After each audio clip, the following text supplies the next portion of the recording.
ஒரு பெரிய சமண ஆசான் எப்படி மீண்டும் சிவபாதைக்கு திரும்பினார் தெரியுமா? மருள் நீக்கியார், தர்மசேனர் ஆனார். சமண சமயத்தில் முழுமையாக ஈடுபட்டார். அறிவிலும் ஒழுக்கத்திலும் உயர்ந்தார். அவரது புகழ் நாடெங்கும் பரவியது. பல்லவ மன்னனும் அவரை மதித்தான். மன்னனுக்கும் அறிவுரை வழங்கினார். தர்மசேனர் மிகுந்த செல்வாக்கு பெற்றார். காலம் கடந்து சென்றது. பல ஆண்டுகள் அவர் சமணத்தில் இருந்தார். அந்த நேரத்தில் திலகவத்தியார் சிவனை வேண்டினார். தனது தம்பி சமண மதத்தில் இருந்து திரும்பி வர வேண்டும் என்று. ஒரு தெய்வீக குரல் யாம் அவருக்கு சூளை நோய் கொடுத்து ஆட்கொள்வோம் என்றது. இறைவன் சொன்னபடி அன்று இரவு அவரது உடலில் கடுமையான வயிற்று வலி தோன்றியது. பல சிகிச்சைகள் செய்யப்பட்டன. ஆனால் எந்த பயனும் இல்லை. வலி அதிகரித்தது.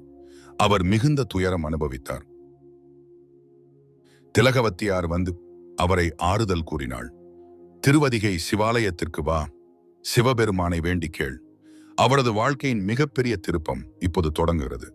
சப்ஸ்கிரைப் பண்றீங்க?